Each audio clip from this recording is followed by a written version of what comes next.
Bonjour David, merci beaucoup d'avoir accepté de me rencontrer et de me recevoir dans votre restaurant au centre-ville. Plaisir. Je vais faire mon coming out, je suis un peu une fan de cris d'essence. J'aime toujours entendre ça. Je t'ai amené un vin qui va un petit peu dans l'idée je pense, cris d'essence. Ouais. Donc c'est pas certifié bio, mais c'est tout comme, parce que c'est fait au Chili. En fait, les vignerons dans cette région-là, dans Maolé, sont pratiquement tous trop pauvres pour utiliser des pesticides et des herbicides, donc ils sont bio par nécessité. Par nécessité, ils n'ont pas le choix. C'est quoi l'idée de la carte des vins chez C'est exactement ce que tu viens de décrire. Moi, j'aime les vins vivants, en fait. Je veux dire, c'est l'alimentation vivante qu'on fait que c'est le même concept pour les vins. J'ai jamais demandé à mon sommelier de dire « OK, je veux que ce soit bio-certifié ». C'est pas ça le but. Le but, c'est qu'on sache d'où ça vient.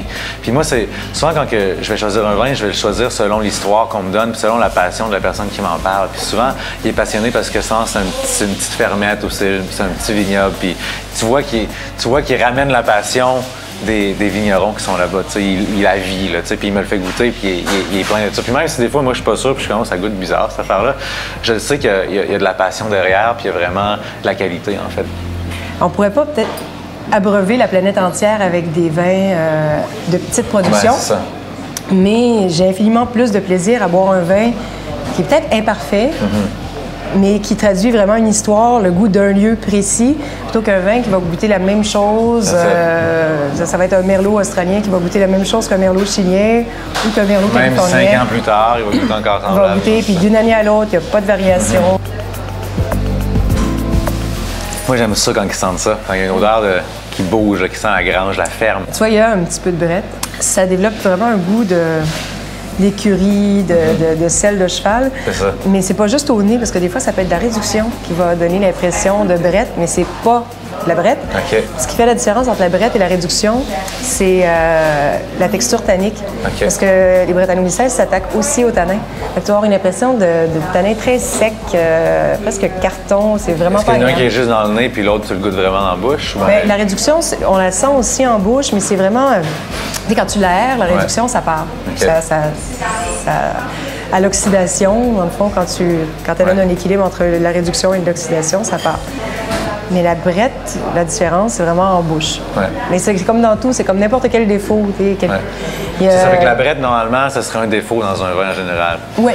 Alors que pour certains vins, ben, comme ça, moi, tu vois, je l'apprécie, puis c'est quelque chose que je trouve agréable. Qu'est-ce qu'on mange? Ça, c'est des champignons, en fait. C'est du shiitake portobello avec du tempeh, caramélisé dans le sirop d'érable puis le namashoyu. C'est avec une crème de cachou au thé du Labrador, des citrons. C'est super bon. Je n'ose pas défaire le plat. C'est riche, là. Il y a du umami à fond là-dedans. Là. Ça goûte vraiment, c'est vraiment riche, là. C'est bien que tu mentionnes le umami parce que ça aussi dans le vin, tu sais, ça... C'est ce qui fait une grosse différence entre un vin qui va rester en bouche, qui va avoir de l'éclat, qui va avoir de la longueur, ou un vin qui va juste aller. Le umami, les vins italiens, je sais pas si t'aimes les umami, Barolo. on peut l'avoir dans le vin, ça, je ne savais pas non plus. Tout à fait. Pas juste dans le parmesan, dans le bouillon de poulet, puis dans la sauce soya. Cool. Il y a... Je trouve que les vins du Piémont, souvent, ont ça. Cette sorte de sixième dimension, le sixième goût, là.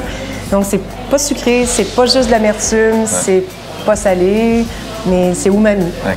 C'est vraiment super bon. Merci. Est-ce que je peux la retrouver dans un des livres, cette recette? Bien essayé, non pas celle-là, je viens de l'inventer. On me pose souvent cette question-là quand j'invente des recettes, mais il n'y a pas dans aucun de nos livres. On en a 5 déjà, là, des livres, on en a pas mal. Peut-être dans un livre à venir. Mais là, on en fait d'autres des livres, là. Je ne connais pas encore les titres, mais je vais essayer de la mettre. Santé! Santé. Merci.